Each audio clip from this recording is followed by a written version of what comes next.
Ok.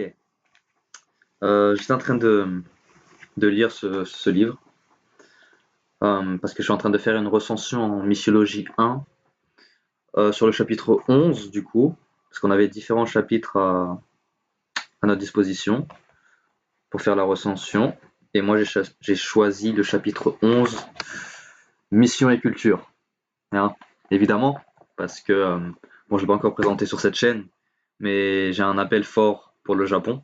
Et donc, c'est le chapitre qui me parle le plus en fait. Comment lier l'évangile, cette bonne nouvelle, à une culture donnée, à des traditions données, qui sont enracinées dans une société qui, qui a vraiment. En fait, la société japonaise, elle est assez intéressante parce que c'est un peu un best-of de tout ce qu'elle a reçu. C'est-à-dire que par rapport à la religion chrétienne, à l'évangile, elle a gardé le mariage. C'est tout. Elle a gardé le mariage et les tombes aussi, les tombes. Les tombes, bien sûr, il faut. Hein, il y a la croix sur les tombes.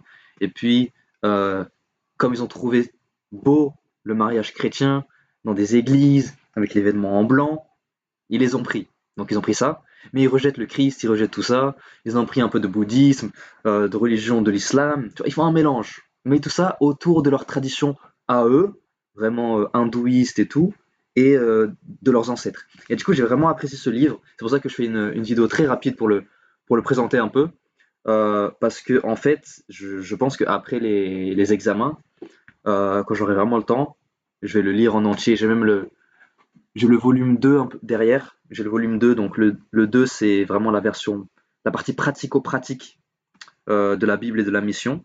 Alors que là, c'est plus théorique, théologie évangélique. Et du coup, donc je disais que je fais cette vidéo pour présenter ce livre parce que en fait, je le trouve tellement intéressant dans sa manière d'élaborer le propos, notamment par le fait aussi qu'il a été réalisé par le REMEF, donc c'est marqué ici, Réseau de missiologie évangélique pour l'Europe francophone.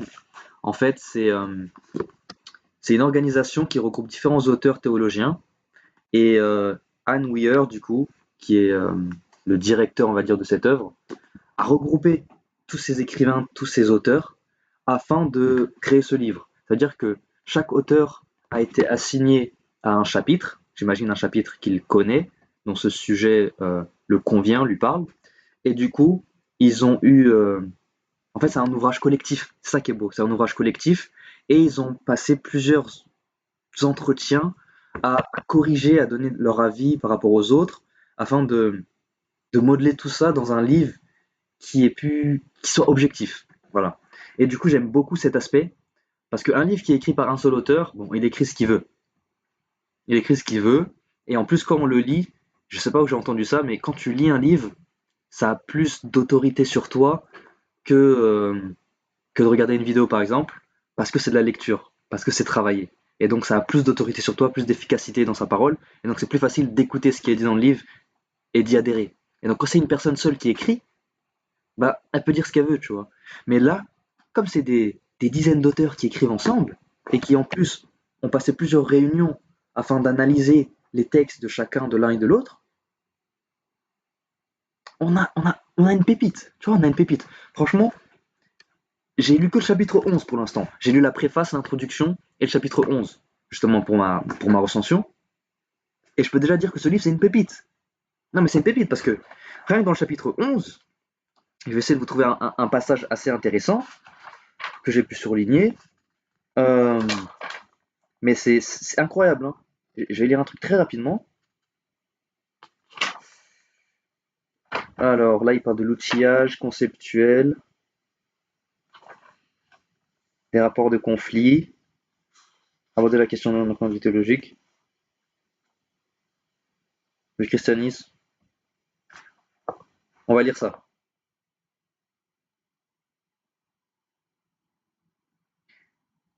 Je vais vous lire deux paragraphes, ça va prendre peut-être une minute, mais c'est vraiment trop intéressant. On ne peut entrer dans le vif des questions soulevées par ce rapprochement et ces expressions sans une définition claire de la mission. Ce concept étant exposé dans d'autres chapitres, je me contente d'une courte définition. La mission est l'ensemble des ressources et des moyens mis en œuvre pour communiquer l'Évangile à tous les peuples, c'est-à-dire l'enseignement du mystère de l'incarnation, de la mort sur la croix et de la résurrection de Jésus-Christ pour le salut de l'humanité et la formation de disciples. La mission comporte donc une dimension universelle, mais la condition humaine exige que cette mission se déploie et s'accomplisse dans et avec toutes les ressources des cultures locales. C'est la tâche de la missiologie de réfléchir aux divers modes d'articulation de ces deux dimensions, universelle et locale. Abordons maintenant quelques constats à prendre en compte lorsqu'on rapproche mission et culture. Le christianisme semble peu soucieux d'imposer une culture à ses adhérents.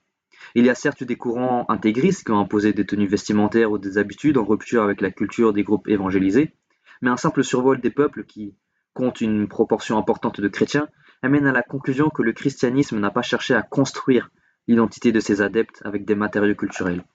L'islam apparaît au même observateur beaucoup plus soucieux de marquer son identité culturellement. Cependant, la pertinence de cette remarque pourrait masquer plusieurs faits, ce qui présente dès que l'on essaie d'articuler la spécificité du message évangélique et sa contextualisation culturelle.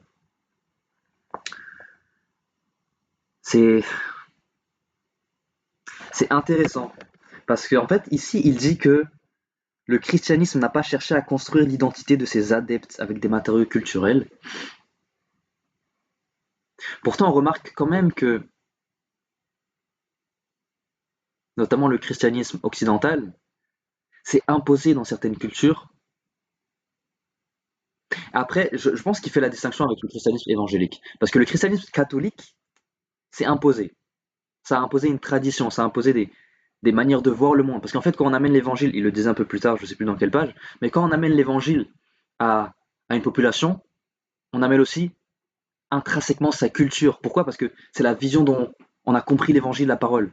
Par exemple, ne, un Chinois ne va pas lire de la même manière euh, l'arrivée des rois mages vers Jésus qu'un Européen, par exemple. C'est notre prof de missiologie qui nous avait expliqué ça. Je sais plus trop c'était quoi son exemple, mais euh, voilà. En gros, il nous expliquait que les Chinois ne voyaient pas de la même manière cet événement. Et du coup, c'est pour expliquer que quand on apporte l'évangile, intrinsèquement, on va pas détériorer le cœur de l'évangile. Jésus fait chair, qui s'est sacrifié pour l'humanité. Mais on apporte quand même intrinsèquement sa culture. Et du coup, je trouvais intéressant qu'il y ait ce contraste entre le christianisme, derrière les autres religions, ne cherche pas à imposer une identité culturelle, mais les instruments ce- qui apportent cette espérance l'entachent. C'est intéressant. Et il y a plein d'autres trucs il parle de rapports conflictuels entre missionnaires et ethnologues, parce que le missionnaire est là pour rapporter l'évangile, et donc parfois il y a des choses spirituelles qui arrivent quand les gens vont voir des sorciers, etc., par leurs ancêtres, et donc il prend du recul avec ça, il est contre, et l'ethnologue qui est là pour analyser les cultures, analyser les traditions, qui les prend, qui les note, et donc quand il voit le missionnaire qui se ferme, ça crée des conflits, tu vois, parce que l'un dit, oh, mais il sait pas accepter des peuples, euh, il le voit comme une personne qui vient un peu forcer ses coutumes, et le missionnaire, lui, voit l'ethnologue comme un agent des ténèbres. Donc, c'était intéressant. Il parlait aussi des outils conceptuels. Donc, l'outil conceptuel, le premier dont il parle, c'est le langage.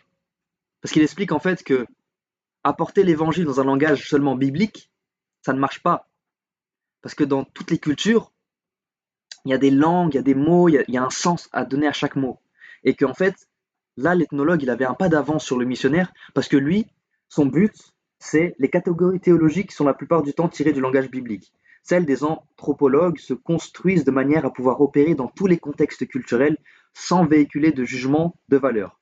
Celles des ethnologues cherchent à éviter l'importation dans une culture de notions qui lui sont étrangères et que le vocabulaire français ou anglais pourrait véhiculer. C'est-à-dire que l'ethnologue, il se consacre à la langue de la culture qu'il étudie. Il se consacre comme si il est fermé du reste parce qu'il ne veut pas venir influencer, entacher ce qu'il est en train d'analyser. Alors que le missionnaire, quand il vient, je crois que c'est à la page un peu plus tard, qu'on voit qu'en fait, il Il y avait certains missionnaires qui venaient, et quand ils enseignaient l'évangile, on ne savait pas si on devait l'enseigner dans la langue du missionnaire ou dans la langue du peuple.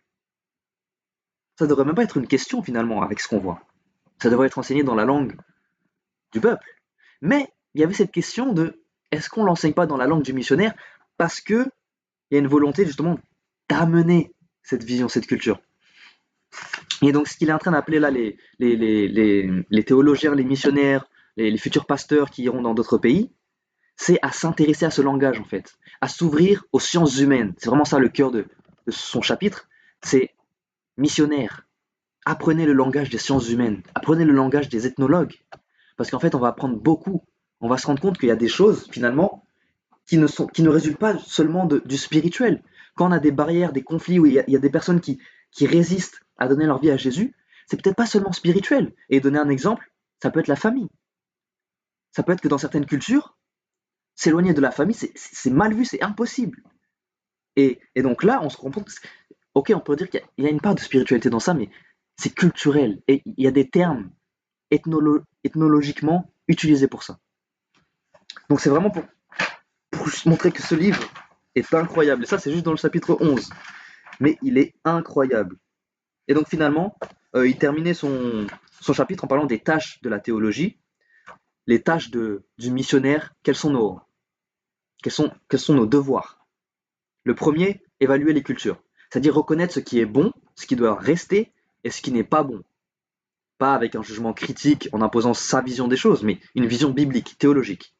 Il expliquait ensuite que le deuxième point, c'était de contextualiser le langage. Donc c'est ce que je disais tout à l'heure. De vraiment apporter un langage qui soit dans le contexte de la culture qu'on analyse, la culture dans laquelle on est imprégné. On ne va pas venir apporter l'évangile de la même manière au Japon qu'au Congo. Et troisièmement, il disait répondre aux questions posées par la culture et ses changements. Et ça, je trouvais que c'était assez intéressant. Pourquoi?